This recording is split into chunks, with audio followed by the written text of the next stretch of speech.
suis né au Maroc, je suis né à Tanger, dans la ville de Tanger. Et j'ai fait mes études primaires et secondaires à Tanger. Et j'ai eu pas mal de profs d'enseignants français aussi que marocains. Et j'ai fait des études universitaires à Fès. Et après ça, je suis parti pour les États-Unis pour faire un petit peu du cinéma. Et après ça, j'ai continué avec des études, mes études littéraires. Après, lorsque j'ai obtenu mon doctorat, je suis devenu prof à l'université de New England dans le Maine.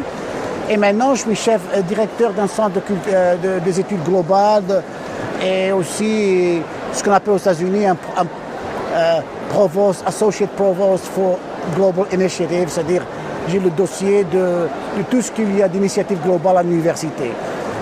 Et en même temps, j'ai fait mes écritures, j'ai commencé par un petit roman sur la vie de Tanger, et après ça, j'ai fait des études sur le clash ou le conflit entre l'Occident en général et l'islam. Mais dans tout ce que je fais, je pars toujours de mon identité marocaine. C'est elle qui m'informe, qui informe tout ce que je fais, tout ce que je pense. Et d'ailleurs, c'est l'essence de ma vision, quoi. Je me décris comme un Marocain américain aux États-Unis. Et d'ailleurs, les Marocains, aux États-Unis, il n'y a pas de problème avec des Marocains. Le Maroc se considère comme un pays libéral, un pays qui est vraiment ouvert aux autres cultures, qui a pas mal de diversité, etc. C'est un pays qui a un petit prestige aux États-Unis. C'est pas comme les autres pays arabes, malheureusement. Heureusement pour le Maroc, malheureusement pour les autres pays arabes. Je suis tellement enthousiaste pour le Maroc, je suis très optimiste. J'ai fondé avec mon ami Khalid Gourad un magazine en 2003 pour faire reconnaître aux gens la culture marocaine, la culture intellectuelle du Maroc. Et c'est un magazine anglo-américain, anglo-marocain, qui existe toujours sur l'Internet, qui s'appelle Tindis Magazine.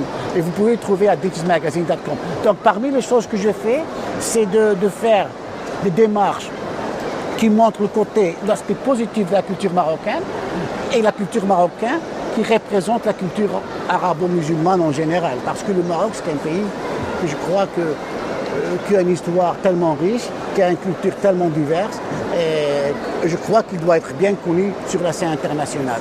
Je considère le modèle marocain un modèle plus libéral que d'autres modèles qui existent dans le monde arabe et musulman en général. Et parce que moi je me considère un peu critique envers la tradition, que ce soit la tradition même musulmane, la tradition occidentale.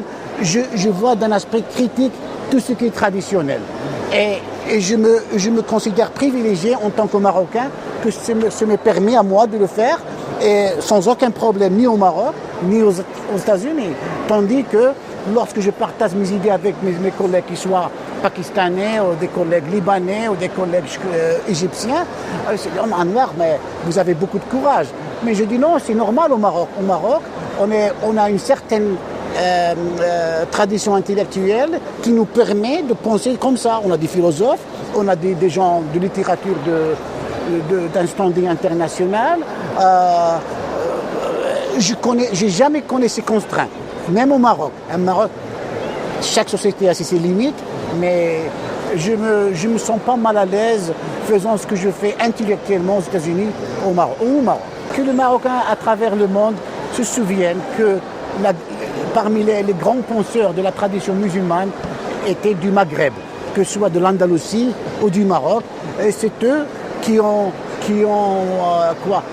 ils posent des questions philosophiques très importantes. Ils ont même défié le status quo du monde musulman dans certains sens. Et ils étaient des gens ouverts à d'autres civilisations et d'autres cultures, que ce soit en Andalousie ou même au Maroc. Et donc, ils ont un poids très considérable dans la pensée musulmane et arabe. Et je crois et j'espère que tous les Marocains à travers le monde continuent de renouveler cet esprit dynamique, intellectuel, qui permet au Maroc, au Maghreb en général, mais au Maroc en particulier, d'être un leader,